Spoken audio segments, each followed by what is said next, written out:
오늘 에스겔 22장인데요. 어제 우리 21장에 중요한 것이 제가 좀 시간상 나누지 못한 것이 있었는데 그거 잠깐 나누고 22장 같이 보겠습니다. 21장 27, 26절을 한번 보시기 바랍니다. 26절 이렇게 되어 있습니다. 주 여호와께서 이같이 말씀하셨느니라. 관을 제거하며 왕관을 벗길지라 그대로 두지 못하리니 낮은 자를 높이고 높은 자를 낮출 것이라. 내가 엎드러뜨리니와 이건 또 다시 잊지 못하리라. 마땅히 얻을 자가 이르면 그에게 주리라. 자, 이게 남유다의 마지막 왕 시드기야 왕에게 대하여서 얘기하고 있습니다. 다시 25절 보시면요. 너 극악하여 중상을 당할 이스라엘 왕아, 너의 날이 이르렀나니 곧 죄악의 마지막 때이니라. 이제 여기서 바로 이 극악하여 중상을 당할 이스라엘 왕, 이 사람이 바로 마지막 왕 시드기야 왕이고, 이 시드기야 왕의 왕관과 그 관을 다 이제 하나님께서 벗기겠다. 그리고 엎드러뜨리겠다. 완전히 심판하겠다는 겁니다. 이스라엘 남유다의 마지막 왕 시드기야 왕을 완전히 심판하는데 그 이제 표시로서 관과 왕관. 여기서 이제 관은 제사장이 머리에서는 그 관을 말하고, 왕관은 이제 그 왕에서는 당연히 그 왕에서는 관이죠. 그러니까 그 나라의 제사장권과 왕권이 다 없어질 것이다. 이제 그렇게 얘기를 하는데요. 자, 27절 마지막에 마땅히 얻을 자가 이르면 그에게 주리라라고 말합니다. 마땅히 얻을 자. 그러니까 남유다의 모든 이제 왕권, 제사장권을 다 무너뜨리고 마땅히 얻을 자가 생기면 그에게 주겠다. 자, 이것이 일단 시드기야가 있는 유다가 망하는 것을 말하는 것이고, 왕권과 제사장권을 얻을 자가 있으면 주겠다. 그러니까 나중에 그것을 회복시킬 자가 있으면은 그 사람에게 주겠다라는 말인데, 이것이 역사적으로 보면은 제가 계속해서 말씀드린 것처럼 여호야긴 왕이 바벨론에 포로 잡힌 여호야긴 왕이 37년 만에 감옥에서 나오면서 그나마 명맥을 유지하게 됩니다. 역사적인 상황은 이제 그걸 말하겠지만, 더 궁극적으로 성경이 말하는 상황은 이 왕권과 제사장권을 마땅히 얻을 자는 나중에 다윗의 자손을 통해서 나타날 예수님을 의미하고 있는 것입니다.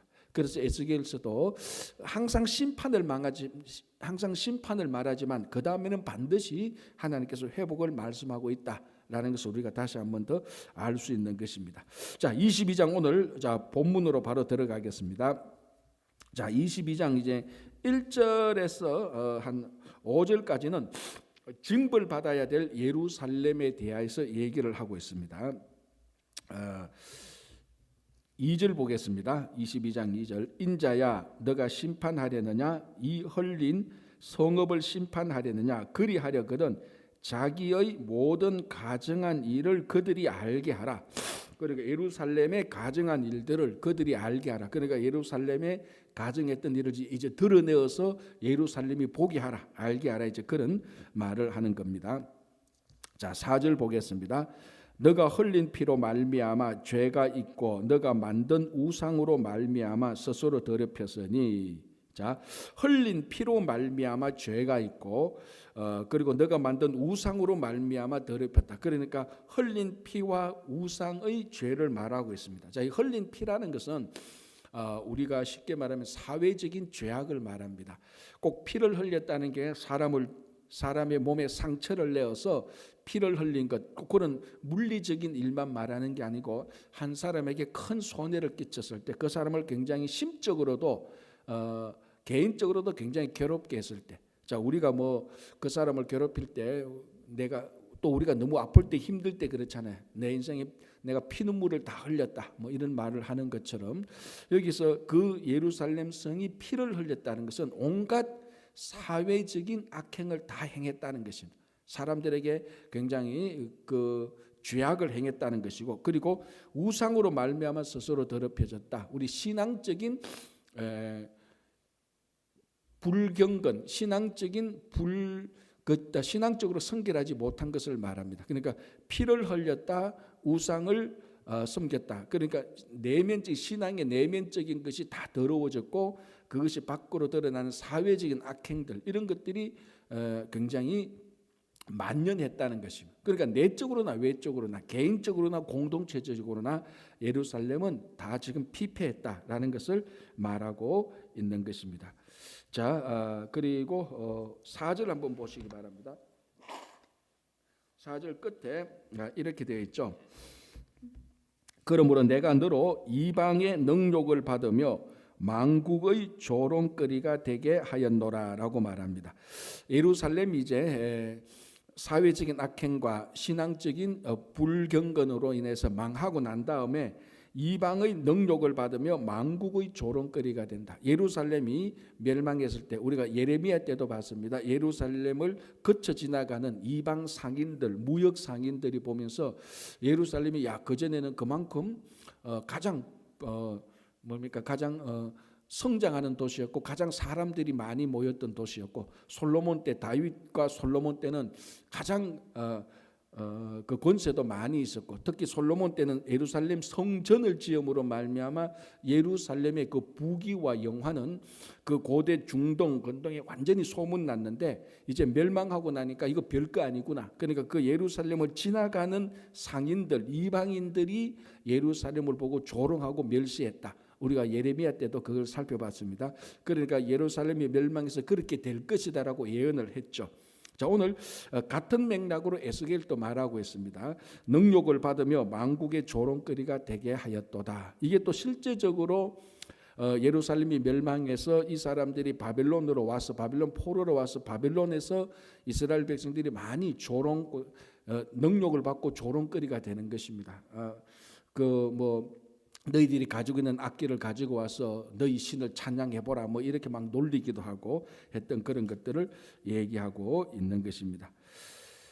자, 이제 6절부터 12절까지는 그 당시 예루살렘이 실제로 저지르고 있었던 그 죄악들을 8가지로 나열하고 있습니다.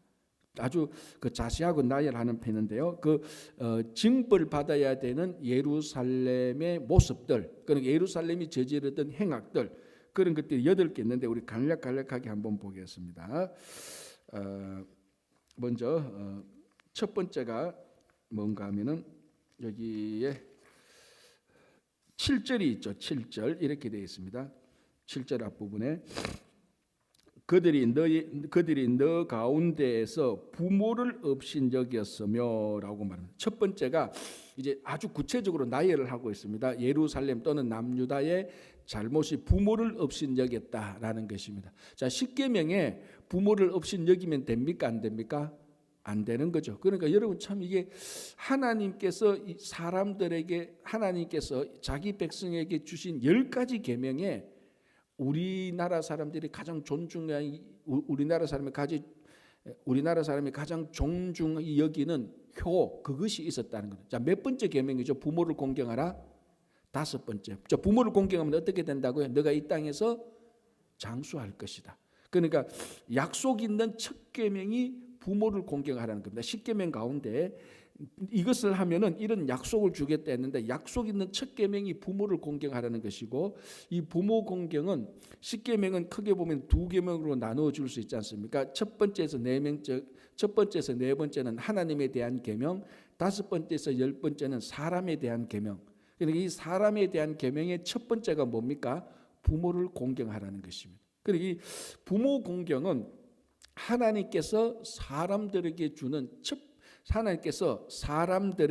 사람들에 대한 첫 번째 계명입니다.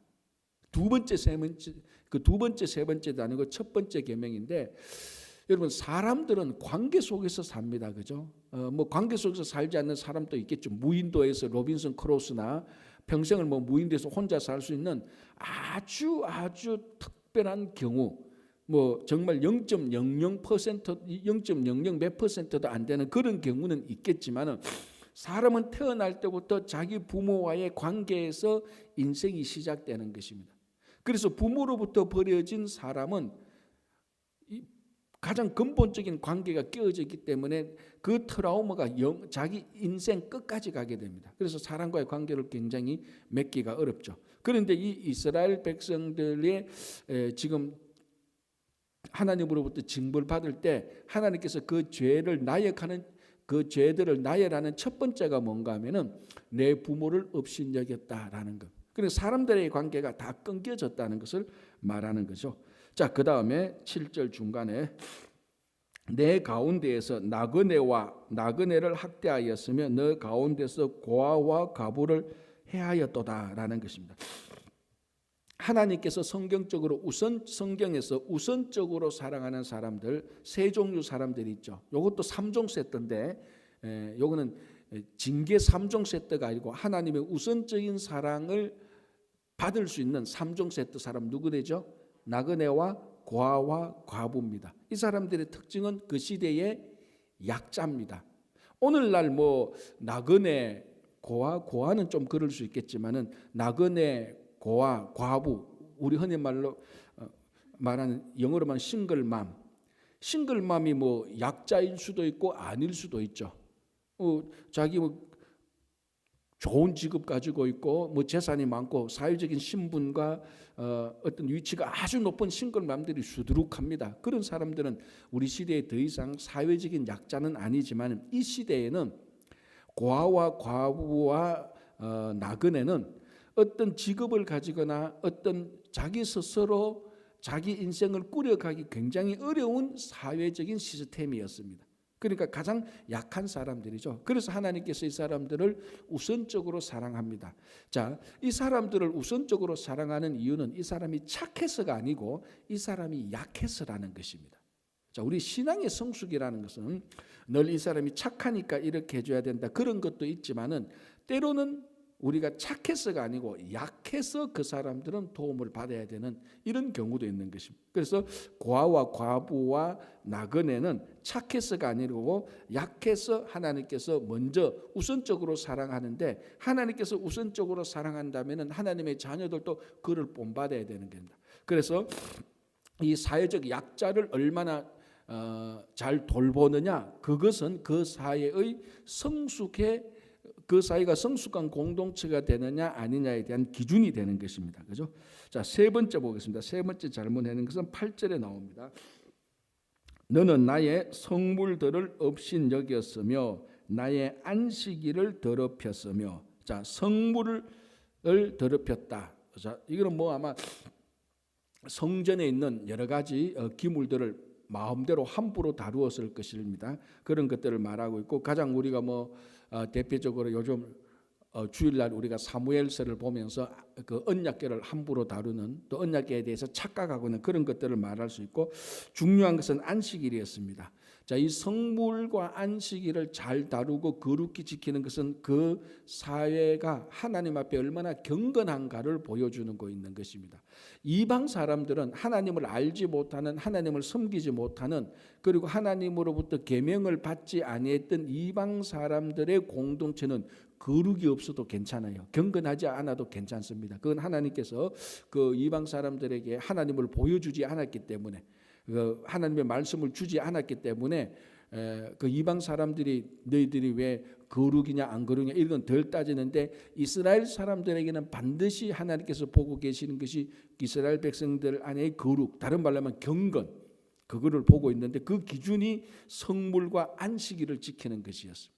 자, 우리가 예루살렘이 망하기 직전에 이스라엘 백성들을 굉장히 많이 질타하는 내용 중에 하나가 안식일을 제대로 못 지킨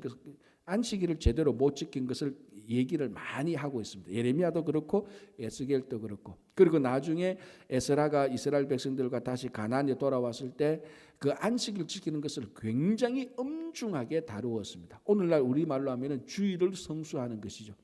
그 신앙의 요소들이 신앙의 본체들이 사실은 주일을 지키는 그 안에 사실은 다 들어가 있어요. 그 안에 주일을 제대로 온전히 지키면은 그 안에 우리 신앙적인 요소가 싹 다 들어가 있습니다. 하나님과의 관계가 있고요. 그 주일을 지킴으로 말하면 주일을 지킨다는 것은 안식일을 지킨다는 것은 반드시 예배 공동체 속에 들어가서 예배를 드려야 되는 걸 말합니다. 그러니까 예배를 요즘은 뭐 특별한 상황이니까 코로나 팬데믹 상황이니까 내가 혼자 1대1로 영상을 통해서 하나님께 예배드리는 아주 특별한 경우도 있지만 성경에서는 원래 이런 것을 예배라고 말하지 않아요. 성경에서는. 그러니까 구약 시대의 그 조건 그대로 싹 따지면요, 이건 예배 의식이 아니에요. 영상을 통해서. 그러면은 요즘 코로나 팬데믹 때 영상을 통해서 예배드리는 사람들의 마음을 제가 찝찝하게 하고 불안해하게 하고 불쾌하게 하려는 게 아니고, 구약에서는 예배는 반드시 공동체 가운데서 드려야 되는 거예요. 그러니까 내 혼자 하나님께 딱 예배드리다 그 특별한 경우에 어쩔 수 없는 상황에는 하나님께서 그것을 허락하지만, 예배 의식은요, 혼자 드리는 것은 예배 의식이 아니에요. 공동체 가운데에서 거기 끼어들어서, 아니 더 좋은 말로 끼어든다는 건 좀 이상한 말이지만 공동체 가운데 자기가 반드시 참여하여서 드리는 의식, 그게 예배입니다. 그러니까 예배는요 항상 공동체로 드려야 되는 겁니다. 그러니까 보십시오. 그러니까 주의를 지킨다, 내가 예배 공동체에 참여한다. 예배 공동체에 참여한다는 것은 하나님과의 관계가 아니고 사실은 사람과의 관계예요. 예배라는 말은 하나님과의 관계지만 공동체는 사람과의 관계입니다. 그래서 예배 공동체를 통하여서, 예배를 통해서 하나님과의 관계가 이루어지고 공동체라는 말을 통해서 사람과의 관계가 이루어지는 겁니다. 그러니까 주일 안식일을 지킨다, 우리말로 주일을 지킨다, 이것을 제대로 지키는 것은 우리 신앙의 요소들이 그 안에 다 있습니다. 예배 공동체를 우리가 예배 공동체에 참여해서 예배를 드리면서 또 주일날 주님의 몸된 교회에 나서 성도들과 교제를 하고 성도들을 섬기며 하나님의 몸된 교회를 봉사하고, 자, 이 가운데 우리 신앙의 요소들이 다 들어가 있는 것입니다. 그래서 그만큼 안식일을 지키지 않는다, 주일을 지키지 않는다, 그거는 신앙을 우리가 지켜야 될 신앙의 항목 가운데 하나를 놓치는 게 아니고 신앙의 모든 것을 놓치는 거하고 마찬가지가 되는 것입니다. 그래서 세 번째, 이 사람들은 하나님 앞에서 거룩을 잃어버린, 놓쳐버린 그런 공동체가 되었고요. 네 번째 보겠습니다. 9절. 네 가운데에 피를 흘리려고 이간을 붙이는 자도 있었으며, 이간질하는 사람입니다. 공동체로만 따지자면은 제일 먼저 처단해야 될 대상이 누굽니까? 제가 좀 말을 좀 과격하게 하는데, 사람들 간에 이간하는 자입니다. 그는 공동체 리더가 딱 가서 사람과 사람 사이에 이간하는 사람은 제일 먼저 잡아서 제일 먼저 처단하거나 제거해야 됩니다. 안 그러면 그 공동체가 계속해서 썩어져 가는 겁니다. 그래서 이 아마 예루살렘에서도 사람과 사람 사이를 이간하는 사람들이 분명히 있었다고 얘기합니다. 피를 흘리고 이간하는 사람들. 그러니까 이게요, 이간한다는 것 자체가 원래 사탄이 우리들에게 하는 일입니다. 하나님과 우리 사이를 이간하잖아요. 사람과 사람 사이를 이간하고요, 이간한다는 것을 분리시키잖아요. 하나님과 우리 사이를 분리시키고 사람과 사람 사이를 분리시키고, 그리고 자기와 자신 사이도 분리시킵니다. 여러분, 자기와 자신 사이가 분리되는 거, 그게 넓은 의미로 말하면 그게 정신병입니다. 정신분열이죠. 정신분열이라는 것은 원래의 나와 나의 아이덴티티가 막 분열되는 겁니다. 분리되는 겁니다. 그리고 오늘 이 본문의 용어를 사용하자면 사탄은 원래의 내 모습과 내가 생각하는 아이덴티티 사이를 이간시켜 버리는 겁니다. 그러니까 그게 정신분열이 일어나서 사람이 미치는 거죠. 그리고 이 사탄이 하는 짓이 이 이간질인데, 공동체의 리더는 그 이간질하는 일이 나타나지 못하도록 해야 되는 것이죠. 이간질하는 사람을 이간하지 못하도록 시스템적으로 제도적으로 만들거나, 그게 안 되면 그 사람들을 그 공동체에서 제거해야 되는 것이죠. 이제 거기에 있었고요. 그리고 이제 9절 그 다음에 보면은 내 가운데 산 위에서 재물을 먹는 자도 있었고, 이 말은 뭐냐면 산 위에서 재물을 먹는다는 게 이건 뭘 의미하는 거겠습니까? 예, 여러분들은 다 우상하고 답을 맞추는데 누구는 그러더라고, 목사님 그거 소풍 가는 거 아닙니까? 이렇게 말하는데 전혀 소풍 가는 거 아닙니다. 산 위에서 뭐 먹는다고 해서 다 소풍 가는 게 아니고, 이때는 산 위에는 전부 다 산당이 있었고 우상 섬기는 것이 다 있었어요. 거기서 이제 제사를 드리고 제물을 먹는 겁니다. 그래서 산 위에서 제물을 먹었다, 우상을 섬겼고 그 드렸던 제물을 먹었다는 것은 이거는 소풍이 아니고 피크닉한 게 아니고 바로 우상을 섬겼다는 거예요. 뭐 당연히 이 사람들은 우상 다 그 우상 섬긴 것은 뭐 지극히 당연한 것이었고요.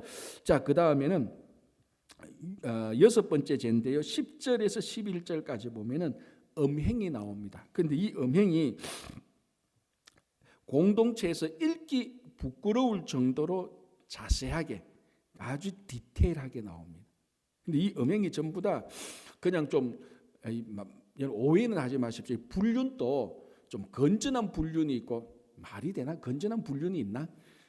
건전한 불륜은 없죠, 그렇죠? 이건 뭐 아니 제가 말하면 불륜도 좀 정도로 따지자면은 아주 지독히 악한 불륜이 있고 덜 악한 불륜이 있습니다. 건전한 불륜은 취소, 제가 취소. 그거는 말 자체가 안 된다, 그죠? 그러니까 덜 악한 불륜, 더 악한 불륜 이런 게 있다는 거죠. 그건 다 악하니까. 그런데 여기서 10절, 11절에 나타나는 이 음행, 불륜, 이것은 가장 악한 불륜에 속하는 것입니다. 자, 이걸 왜 이렇게 디테일하게 4개나 5개나 적어놨는데 왜 이렇게 적어놨을까요? 실제로 그게 있었다는 겁니다. 그러니까 우리도 그렇잖아요. 야, 우리 뭐 5명, 6명이 개 모임을 하더라도 이게 한 6개월, 7개월 지나면 야, 우리 이래가 안 되겠다. 우리 원칙을 정하자. 이래 됩니다. 개 모임을 하더라도, 그죠? 그리고 개 모임을 하더라도 원칙을 정하자. 1번 뭐 하다가 2번 야, 약속 시간을 좀 잘 지키자. 그리고 약속 시간 또 10분 늦으면 벌금 20불, 20불 늦으면 50불, 한 30불 이상 넘으면 100불. 왜 이렇게 정할까요? 구체적으로 그렇게 자꾸 약속 어기는 사람이 있으니까 그 사람을 딱 마음속에 두고 그 사람이 우리 공동체 안에서 그런 나쁜 버릇을, 나쁜 악행을 고치려고 그렇게 딱 꼬집어서 내규를, 그 원칙을 만드는 겁니다. 5명, 6명 모이도. 우리도 그렇잖아요, 그죠? 여러분 아마 뭐 동기 모임이나 이런 모임 한두 개쯤은 다 했을 겁니다. 거기서 오래되면은 자기들끼리 원칙이 있을 겁니다. 한 달에 얼마씩 내고, 올해 안 내, 이번에 안 내면 그 다음 달에 2배 내고, 뭐 이런 게 다 했을 겁니다. 그런데 그 원칙에 보면은 자세하게 나오는 거는 왜? 자기들끼리 살았는데, 자기들끼리 공동체 그 생활을 해봤는데 그런 일이 생기니까 그걸 방지하기 위해서 자세하게 기록을 합니다. 자, 그렇다면 10절, 11절에 이 음행에 관하여서 아주 리얼하게 서술을 했다는 겁니다. 왜? 그게 실제로 있었으니까 그렇다는 거예요. 근데 이게 읽어보면 10절, 11절에 읽어보면은 이게 거룩한 아침에 읽기에 굉장히 불쾌할 정도의 최고로 악한 스캔들이 납니다. 그러니까 이 성적 음행이라는 것은 그 사회의 뭡니까? 영적 수준을 보여주는 것입니다. 물론 여기서 실제적인 음행이지만 이게 또 우리가 영적으로 따지면은 하나님과의 음행이라는 것은 하나님께 음행이라는 것은 우상 숭배를 하는 것을 말하는 것입니다. 그렇죠? 그래서 10절, 11절에 성적으로도 많이 부패했다. 그러니까 영적 공동체가 뭡니까? 많이 수준이 낮았다. 영적으로 성결하지 못했다라는 것을 얘기하고 있는 것이고요. 자, 그 다음에 7번째 보겠습니다. 7번째는 7절, 죄송합니다. 7번째는 12절 보겠습니다. 내 가운데에 피를 흘리려고 뇌물을 받는 자도 있었으며. 자, 뭡니까? 7번째는 뇌물을 받는 자고요. 자, 그 다음에는 8번째도 같이 보겠습니다.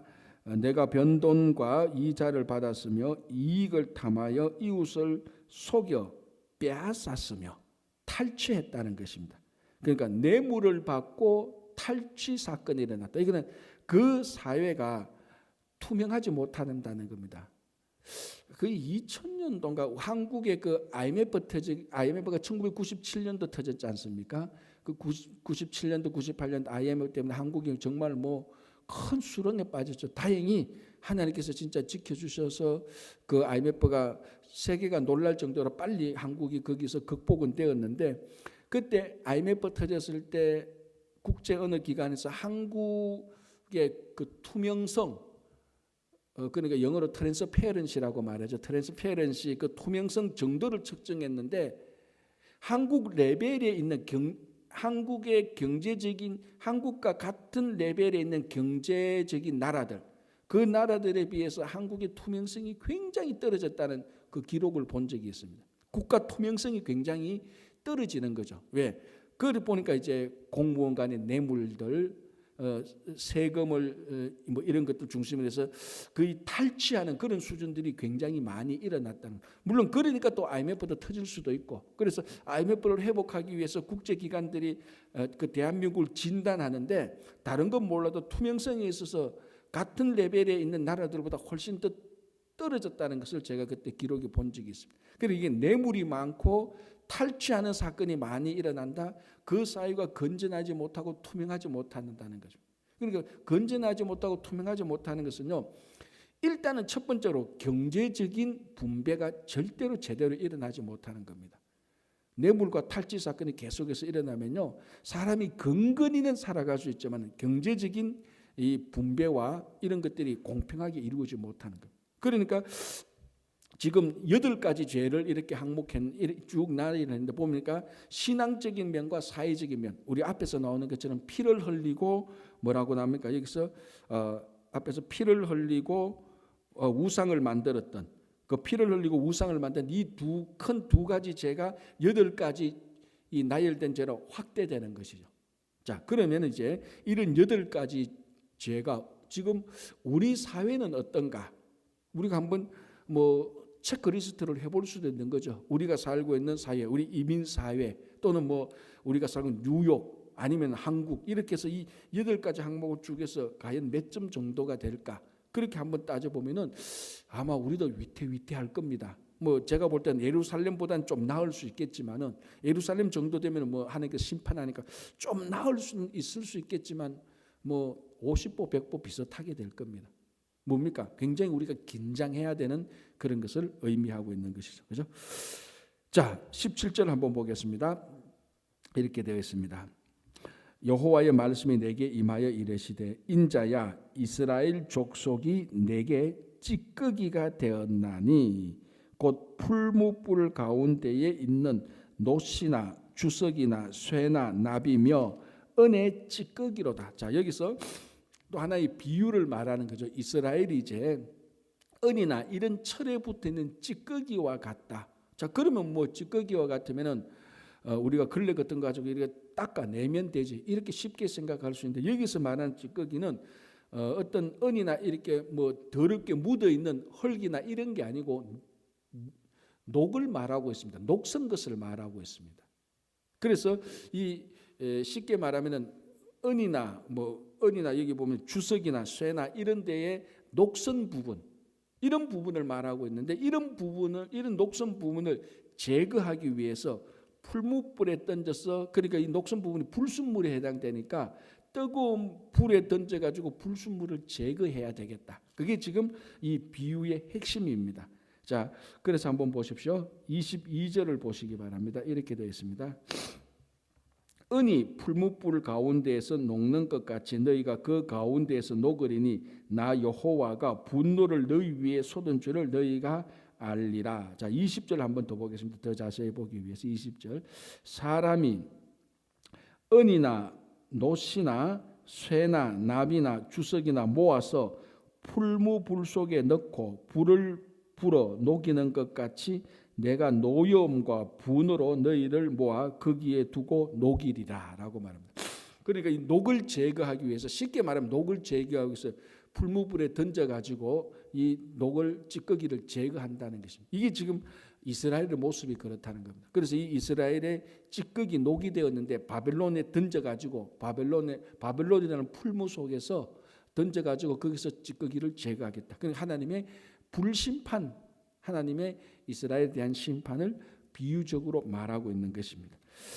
자, 23절부터 끝까지인데요. 여기 23절부터 29절까지 23절 29절 다시 한 번 더 이스라엘의 또는 예루살렘의 부패상을 말하고 있습니다. 타락하고 부패된 모습을 말하는데요.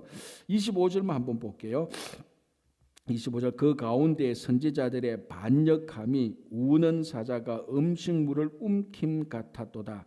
그들이 사람의 영혼을 삼켰으며 재산과 보물을 탈취하며 과부를 그 가운데에 많게 하였으며. 자, 이런 일들이 아까 앞에서 일어났던 8가지 나열된 일들을 다르게 또 표현하는 것하고 마찬가지입니다. 자, 이런 일들은 우리가 읽어봤으니까 됐고요. 자, 이렇게 해서 예루살렘이 이제 멸망 직전에 있습니다. 자, 그러면은 예루살렘이 멸망할까 안 할까? 이런 예루살렘의 부패 때문에 멸망할 수밖에 없는데 마지막 찬스가 남아 있습니다. 저 거기 30절 보시기 바랍니다. 이 땅을 위하여 성을 쌓으며 성 무너진 데를 막아자. 이 땅은 예루살렘 이스라엘을 말하죠. 지금 부패하고 타락하여서 하나님으로부터 심판을 당해서 성이 무너질 수밖에 없는 이 땅, 그 땅을 위하여 30절 성을 쌓으며 성 무너진 데를 막아서서 나로 하여금, 하나님이죠, 하나님으로 하여금 멸하지 못하게 할 사람을 내가 그 가운데에서 찾다가 찾지 못하였으므로 내가 내 분노를 그들 위에 쏟으며 내 진노의 불로 멸하여 그들 행위대로 그들 머리에 보응하였느니라. 자, 이 부분은 다른 측면에서 보는데요, 이스라엘이 왜 멸망했나, 예루살렘이 왜 멸망했는가를 보여줍니다. 왜 멸망했죠? 예루살렘이 무너지고 쓰러지는데 그것을 막아서, 무너지는 것을 막아낼 사람이 없다는 겁니다. 다시 말하자면 제가 잘 쓰는 표현을 말미암아 사람들이 다 예루살렘이 부패해서 망했다고 생각하는데 더 본질적인 뭡니까? 그 부패를 막을 수 있는 의인이 없어서 망했다는 겁니다. 자, 죄인이 많아서 망한 게 아니고 의인이 없어서 망한 겁니다. 아주 특이하게 에스겔서에서 말하고 있는, 여러분 예레미야 5장에 무슨 내용이 나옵니까? 그렇죠. 제가 깜짝 놀랍니다. 새벽에 이렇게 제가 자다가 설교를 해도 여러분 대답 듣고 활짝 예레미야 5장이 뭐 있다는 것도 다 알고 대단한 겁니다. 많은 사람들이 예레미야가 성경책인지 아닌 줄도 모르는 사람 많은데 뭡니까? 하나님께서 예레미야에게 뭐라고 말하고, 예루살렘을 쭉 다녀보라. 정의를 행하며 진리를 찾는 자 한 사람을 찾으면 내가 이 성을 멸하지 않겠다 그랬어요. 그거하고 지금 같은 메시지입니다. 같은 메시지. 이미 하나님은 예루살렘의 부패와 타락을 다 봤습니다. 예레미야 때. 그래도 하나님께서는 이 성을 멸망시키지 않기를 원하는 겁니다. 본심은. 그래서 우리말로 하면 뭡니까? 우리말로 하면 지금 이 성은 원칙에 의하면 멸망시켜야 돼. 그런데 마음은 멸망시키지 않고 싶어. 어떻게 하면 좋을까? 진짜로 이 성에 의인 한 사람만 참으면 요 의인 한 사람을 핑계로 삼아서 멸망을 안 시키고 싶은 거예요. 하나님의 마음이 얼마나 거룩하고 정말 얼마나 긍휼함이 있습니까? 그래서 하나님께서 한 사람만 딱 찾으면 요 한 사람을 핑계로 하나님이 하나님 스스로 합리화하는 겁니다. 무슨 말씀인지 알겠죠? 그죠? 스스로 합리화해서 성을 멸망 안 시키려고 그러는데 하나님이 하나님 스스로를 합리화할 수 있는 그 한 사람이 없다는 겁니다. 그래서 예레미야 때 하나님께서 그 한 사람을 찾으면 내가 이 성을 사하겠는데, 용서해 주겠는데 안 됐다는 겁니다. 그거하고 오늘 같죠? 30절에 이 땅을 위하여 부패하고 타락하고 썩어 문드러진 이 성을 위하여 성을 쌓으며 성 무너진 데를 막아서서 나로 하여금, 하나님으로 하여금 멸하지 못하게 할 사람을 내가 그 가운데에서 찾다가 찾지 못했다는 것. 하나님께서 마지막으로 이 예루살렘을 부둥켜 안고 우리가 잘못했습니다, 다시 우리가 똑바로 살겠습니다, 진심으로 그렇게 이 성을 위해서 하나님 앞에 나오는 의인을 찾다가 못 찾았다는, 그래서 망한다는. 자, 이스라엘 백성들이 신에 서서 금송아지를 섬겨, 신의 산 아래서 금송아지를 섬겼습니다. 이스라엘 전성에 의하면은 이 금송아지 섬긴 것은 하와가 선악과를 따먹은 이 죄와 버금갑니다. 이스라엘의 전성에 의하면. 자, 여러분 인류가 저지른 죄 가운데 최악의 죄가 뭡니까? 하와가 선악과를 먹은 겁니다. 그게 원죄입니다. 이 원죄 오리지널 신이죠. 그런데 유대인의 전성에 의하면은 이스라엘 백성들이 금송아지, 광야의 금송아지를 섬긴 것은 원죄의 같은 정도의 수준으로 죄로 본다는, 엄청난 죄를 지었죠. 어떻게 됩니까? 진멸당해야 되죠. 그런데 안 죽었습니다. 왜 안 죽었죠? 모세가 있었거든. 그걸 막았을 한 사람이 있었다는 겁니다. 그때는. 또 우리가 광야 가다가 또 하나님께서 또 화가 나서 또 진멸하려고 그럴 때 모세가 자기 목숨을 걸고 거기에 막았었다는 겁니다. 우리말로 뭡니까? 하나님 차라리 나를 죽이십시오. 이 사람들을 살리고. 그런 한 사람이 있었기 때문에 이스라엘 백성들은 광야 40년을 거쳐서 가나안에 들어갈 수 있었습니다. 그런데 지금 이때는 그런 사람이 없다는 겁니다. 그래서 망한다는 겁니다. 아까 말씀드린 것처럼 죄가 망해서 죄가 차고 넘쳐서 망하는 게 아니고 그 한두 사람의 의인이 없어서 망하는 것이다라고 지금 에스겔 선지자가 예레미야하고 같은 메시지를 전하고 있는 것입니다. 오늘날도 똑같습니다. 이미 우리는 부패하고 타락했습니다. 그래도 뭔가 모르게 아직까지 버티고 있는 것은 구석구석에 이 성을, 이 도시를, 이 국가를 막아서고 있는 사람이 아직도 있기 때문이라고 저는 확신합니다. 여러분 우리 시대의 죄악상을 쭉 나열해 보면은 이 8가지밖에 없겠습니까? 수백 가지는 될 겁니다. 그런데 분명히 멀쩡한 정신으로 보면 이게 망해야 되는 거거든요. 이 시대가. 그런데 아직 안 망하고 있어. 왜? 그래도 아직 구석구석에 이 성을 막고 있는 사람들이 있기 때문이라고 저는 생각합니다. 그런데 그런 의인이 사라지면은 이제 심판이 오는 겁니다.